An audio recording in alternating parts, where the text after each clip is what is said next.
Hello student, कैसे हैं आप लोग। उम्मीद करते हैं बहुत अच्छे होंगे। तो जो स्टूडेंट एनडीए के लिए प्रिपेयर कर रहा है उसके लिए मैं यहाँ पे सारी की सारी इंफॉर्मेशन जो है लेके आया हूँ। एनडीए 2023 में आपके पास इसकी एग्जाम डेट क्या है, इसका सिलेबस क्या है और कौन कौन सी चीज़ें आपको करनी है और कौन सी चीज़ें आप लोगों को नहीं करनी है, वो सारी की सारी इंफॉर्मेशन मैं आप लोगों को यहाँ पे प्रोवाइड करवाऊंगा। तो चलिए एक एक करके जानते हैं। सबसे पहले मुद्दा तो यही रहेगा कि 2023 की जो एग्जाम डेट है वो कब की है, कि इस बारी जो एग्जाम है वो कब होगा, उसके बारे में बात करेंगे। इसका सिलेबस जो है वो क्या रहेगा, डिटेल्ड इंफॉर्मेशन मैं आपके साथ यहाँ पे क्या करूंगा, शेयर करूंगा। चलिए क्लास स्टार्ट करते हैं। तो सबसे पहले ये देखिए आपके पास अगर मैं बात करता हूं तो जो एनडीए है वो आपके पास हर साल 2 बड़ी वैकेंसीज लेके आता है, जैसा कि आपको पता भी होगा कुछ एक बच्चों को जिन्होंने दिया है, और जिन्होंने नहीं दिया उनको मैं बता देता हूं कि एनडीए हर साल जो है 2 बारी आपके पास पेपर कंडक्ट कराता है। एक बारी होता है अप्रैल में और सेकंड टाइम जो होता है वो होता है सितंबर के बीच में आपके पास एनडीए 2 होता है। तो जानते हैं पहले एनडीए 1 का 2023 के लिए जो एग्जाम डेट है वो क्या है, आपके पास 16 अप्रैल। एनडीए का पेपर जो है 16 अप्रैल को आपके पास कंडक्ट करवाया जाएगा। पर इसके पहले आप लोगों को यह भी पता होना चाहिए कि फॉर्म कब फिल करे जाएंगे। तो 10th of January 10th of Jain से आपके पास यहाँ पे ऑनलाइन रजिस्ट्रेशन स्टार्ट हो जाएगा। ऑनलाइन रजिस्ट्रेशन जो है स्टार्ट हो जाएगा। जो भी बच्चा इंटरेस्टेड है, जो भी बच्चा फर्स्ट में इंटरेस्टेड है एनडीए 1 में, वो 10th जैन से ऑनलाइन रजिस्ट्रेशन करके अपने फॉर्म को फिल कर सकता है। और इसका जो एडमिट कार्ड है, इसका एडमिट कार्ड है लास्ट ऑफ मार्च में इसका एडमिट कार्ड आ जाएगा। तो आप लोग यहाँ पे अगर एनडीए को देख रहे हैं तो एनडीए के लिए अभी भी आपके पास, अगर मैं बात कर रहा हूँ, अभी दिसंबर चल रहा है, दिसंबर से लेके अप्रैल तक भी आपके पास काफी समय है। तो अगर आप में से कोई भी सोच रहा है एनडीए के रिगार्डिंग, तो आपके पास इतना समय है कि आप लोग जो है इसका पेपर जो है निकाल पाए। तो आपके पास जो सेकेंड अटेम्प्ट है वो कब मिलेगा उसके बारे में भी बता देता हूं। उसकी जो एग्जाम डेट होती है वो 3rd वीक ऑफ सितंबर में होती है। तो इसी तरीके से जून में इसके फॉर्म निकलते हैं और एक महीना पहले आपके पास इसके रोल नंबर जो है वो आपके पास आ जाते हैं। अब मैं यहां पे आपको बताना चाहूंगा एनडीए में बहुत अच्छा करियर है बच्चों का, जिसमें कि आप तीनों सर्विसेज के लिए जा सकते हैं। आर्मी, एयरफोर्स और नेवल के लिए भी आप लोग यहाँ पे अप्लाई कर सकते हैं। इसमें डिपेंड करेगा कि आपके मार्क्स कितने, उसके बेसिस के ऊपर आपको यहाँ पे रैंक जो है अलॉट हो जाता है। अब एक बारी जरा हम बात करते हैं इसके डिटेल्ड सिलेबस की, कि सिलेबस में क्या है। कई बच्चों को ये बड़ा डाउट आता है कि सर सिलेबस में क्या होगा, उसे कैसे करेंगे, उनके बारे में मैं आपको यहाँ पे बता रहा हूँ।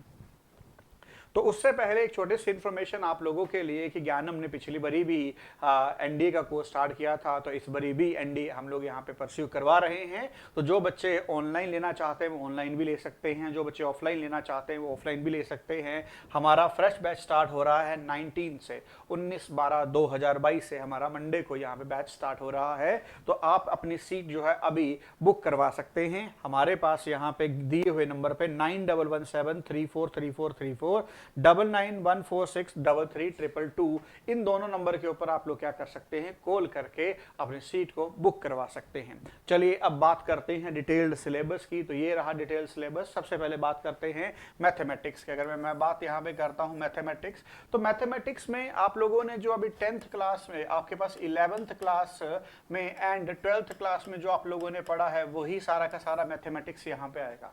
अगर मैं बात करता हूँ calculus, quadratic equation, matrix and determinant, probability, trigonometry, complex number, ये सारी की सारी चीजें वही हैं जो +1 +2 में आप लोगों ने पढ़ रखा है। तो अगर मैं बात करता हूँ, आप लोगों को एक्स्ट्रा कुछ भी नहीं करना है, जो ऑलरेडी आप लोगों ने पढ़ा हुआ है उसी को थोड़ा सा ब्रशअप करना होता है ताकि आप अपना पेपर जो है यहाँ पे निकाल पाए। और थोड़ी सी दिक्कत ये आती है कि जो तो नॉन मेडिकल बैकग्राउंड से उनके लिए तो बहुत आसान है, पर जो मेडिकल बैकग्राउंड से हैं या आर्ट्स बैकग्राउंड से हैं या कॉमर्स बैकग्राउंड से हैं उनके लिए थोड़ा सा ये होता है कि सर कैसे करें। बेटा तो आप लोगों को सिर्फ और सिर्फ पासिंग मार्क्स ही यहाँ पे लेके आने होते हैं, आप लोगों को फुल आउट ऑफ फुल नहीं लाने होते हैं। अक्सर बच्चा इसी कंफ्यूजन में रहता है कि सर मेरा तो सिलेबस ही नहीं हुआ, मैंने तो कभी पढ़ा ही नहीं 10th के बाद। तो इस बात को पहले अपने ऊपर कभी हावी ना होने दें। आप लोगों का जो काम है, आप लोगों का जो काम है वो सिर्फ पेपर क्रैक करना है, आप लोगों को फुल आउट ऑफ फुल नहीं चाहिए। तो पहले बात इस बात को निकाल देंगे कि आपको फुल आउट ऑफ फुल नहीं चाहिए, आपको सिर्फ और सिर्फ पासिंग मार्क्स यहाँ पे चाहिए होते हैं। पासिंग मार्क्स के बाद आपको पता है आप स्टेप 2 में चले जाएंगे। तो इनके नंबर तभी यहाँ पे काउंट होंगे। तो पहले स्टेप 1 तो पार करना पड़ेगा। तो होपफुली पहले आपको ये सिलेबस जो है सारा का सारा यहाँ पे क्लियर है। इसके बाद इंग्लिश जो कि आप बचपन से पढ़ते आ रहे हैं, spotting error, comprehension, selection of word, ordering of word in sentence, sentence improvement, एंटोनियम्स, anonymous, ये सारी की सारी चीजें आप लोगों की जो है यहाँ पे आएंगी। और यही चीजें जो कि आप लोग पहले से भी पढ़ते आ रहे हैं वही यहाँ पे पूछा जाएगा। तो बेसिकली अगर मैं यहाँ पे बात आप लोगों से करता हूं तो यहाँ पे चीजों को आप लोगों को क्या करना है, ब्रशअप करना है। काफी हद तक आप लोगों को यहाँ पे नॉलेज होता है, ठीक है। अब इसके बाद अगला कॉम्पोनेंट जो है वो है फिजिक्स का।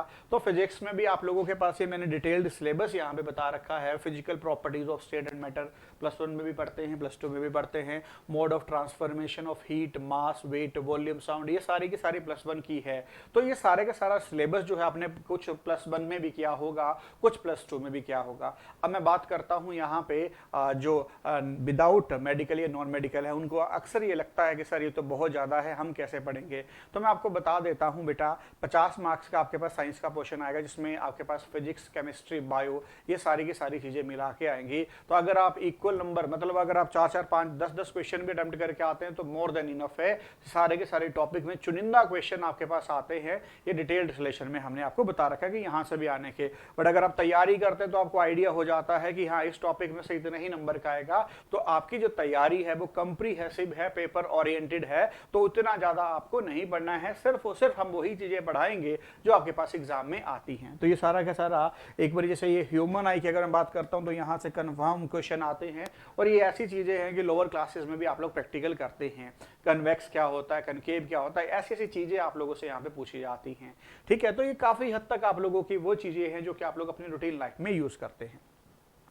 नेक्स्ट इसी को थोड़ा सा आगे हम लोगों ने डिफाइन किया है कि और भी कुछ एक टॉपिक है, बट इतना डिटेल में हम बताते तो हैं, बट जो एग्जामिनेशन पॉइंट ऑफ व्यू से है वो कुछ चुनिंदा क्वेश्चन ही हर बारी डालता है। तो हमारा मेन टारगेट जो है पहले उन्हीं की तरफ रहेगा।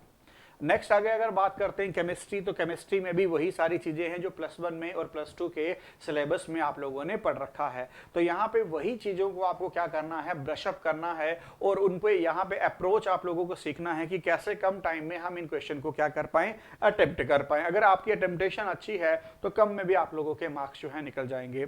अगर मैं यहाँ पे बात बताऊँ, आज तक का रिजल्ट अगर आप लोग एनडी का देखेंगे तो आप एक बात बड़ी कॉमन समझेंगे कि एनडी का जब भी रिजल्ट आया तो 50% ऑफ कट ऑफ मार्क्स से जाता है। अगर आप 50 आपके नंबर 50% हैं देन यू आर इन, तो आपको बुला लिया जाता है एसएसबी के लिए फर्दर सेकंड स्टेप के लिए।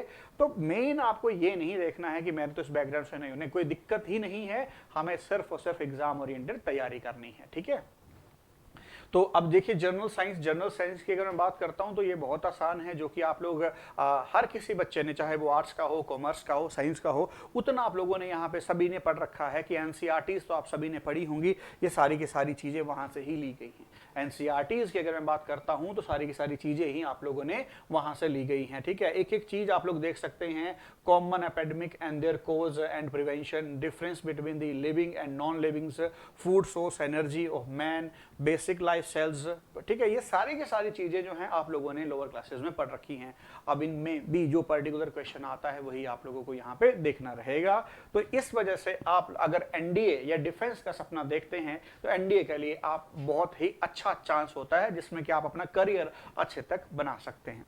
अब इससे आगे अगर मैं बात करता हूँ, ये इसी का ही आगे पार्ट है। नेक्स्ट बात करते हैं हिस्ट्री। अब हिस्ट्री, पॉलिटी और जियोग्राफी की अगर बात करी जाए तो अगर एनसीईआरटीज आपने 10th तक अच्छे से पढ़ी हैं तो काफी हद तक आपका सिलेबस जो है कवर है, ठीक है। अगर एनसीईआरटीज आपने अच्छे से पढ़ी हैं तो वही सारी चीजें यहाँ पे कवर अप करवाई जाएंगी, ठीक है। अगर मैं बात करता हूँ, ठीक है, forces shaping and modern world, ये सारी की सारी चीजें एक बारी हम लोगों ने एनसीईआरटीज में पढ़ रखा है। आज का हमारा काम जो है वो यही रहता है कि इसे ब्रशअप कैसे किया जाए और ये समझा जाए कि क्वेश्चन कैसे डेवलप किया जाता है और उसका how to attempt the question, basic task is there, ठीक है। नेक्स्ट अगर मैं बात करता हूँ, उसी को आगे और लेके जाया जाएगा। जियोग्राफी में भी वही चीजें आएंगी जो अप टू 10th लेवल तक आप लोगों ने पढ़ा है, बट क्वेश्चन ऑफ लेवल जो है थोड़ा सा इंक्रीज कर दिया जाता है, वो थोड़ा सा आपको देखना पड़ता है। और हमारा फोकस भी उसी तरफ रहता है कि जो एग्जाम में आए हम भी उन्हीं चीजों को आपको करवाएं। तो होपफुली यहाँ तक क्लियर है। ये सारा का सारा सिलेबस है। अब करंट इवेंट में, अगर करंट इवेंट की मैं बात करता हूँ, जैसे करंट अफेयर के नाम से भी जाना जाता है, तो यहाँ पे ज़्यादा जो करंट इवेंट में जो क्वेश्चन आते हैं वो कल्चरल आते हैं, आपके पास नेशन के आते हैं। तो कुछ एक चीज़ें जो कि आप लोग अपनी रूटीन लाइफ में देख रहे हैं, क्या डेवलपमेंट हम लोगों ने की, क्या अचीवमेंट हम लोगों ने की, क्या हमारे सराउंडिंग में चल रहा है, उसके ऊपर ही यहाँ पे चीज़ें सारी की सारी पूछी जाती हैं। वही चीज़ें, knowledge of important event that happen in India in recent year, जो अभी करंट ईयर में हुआ है, ठीक है। आपके पास prominent personalities of both Indian and international level, जो आपके पास बहुत महत्वपूर्ण, प्रोमिनेंट, ठीक है, इंपॉर्टेंट जो पर्सनैलिटीज है उनके बारे में, चाहे वो इंडिया की हो चाहे बाहर की हो, उनके बारे में पता होना चाहिए कि उनकी क्या क्या अचीवमेंट है, ठीक है। उस तरीके के question, cultural activity and sport activity, current important of the world, जो हमारे पूरे वर्ल्ड में यहाँ पे करंट इंपॉर्टेंट चल रहा है, उसके बारे में हम लोग यहाँ पे क्या करते हैं, बात करते हैं और यहाँ पे समझते हैं। और वैसे ही क्वेश्चन आप लोगों के पास यहाँ पे फ्रेम किए जाते हैं। अगर मैं बात करता हूँ तो करंट अफेयर में से भी आपके पास कम से कम 7 से लेकर 10 नंबर तक के क्वेश्चन यहाँ से पूछे जाते हैं। और हर बारी बहुत सिंपल इन द मींस जो यहाँ पे बताया गया है वही डायरेक्ट क्वेश्चन आप लोगों से पूछा जाता है कि फेमस पर्सनैलिटी कौन है, वो आपके पास कल्चरल हिस्ट्री क्या है, आपके पास अभी क्या इवेंट चल रहा है, नेशन में क्या है, इंटरनेशनल में क्या चल रहा है, वो इवेंट जो कि इंपॉर्टेंट होते हैं उन्हीं के बारे में यहाँ पे चर्चा की जाती है। तो आप में से जो भी स्टूडेंट एनडीए के लिए परस्यू करना चाहता है वो ज्ञानम में जुड़ सकता है। मैं फ़ोन नंबर एक बार फिर से आपको यहाँ पे बता देता हूँ, इनमें आप लोग हमें कॉल कर सकते हैं। पहला फ़ोन नंबर है 91173434 दूसरा नंबर है 991462 एंड 3332। इन दोनों नंबर के ऊपर आप कॉल करके अपनी सीट को जो है बुक करवा सकते हैं। और मैं उम्मीद करूंगा कि जो भी बच्चे एनडीए के लिए परस्यू करना चाहते हैं वो एक सुनहरा ऑप्शन है, आपके पास सुनहरा मौका है कि अभी से अगर आप तैयारी करेंगे तो अपने टारगेट को आप लोग अच्छे से अचीव कर पाएंगे। तो चलिए, क्लास जुड़ने के लिए सभी बच्चों का बहुत बहुत धन्यवाद। Thank you very much.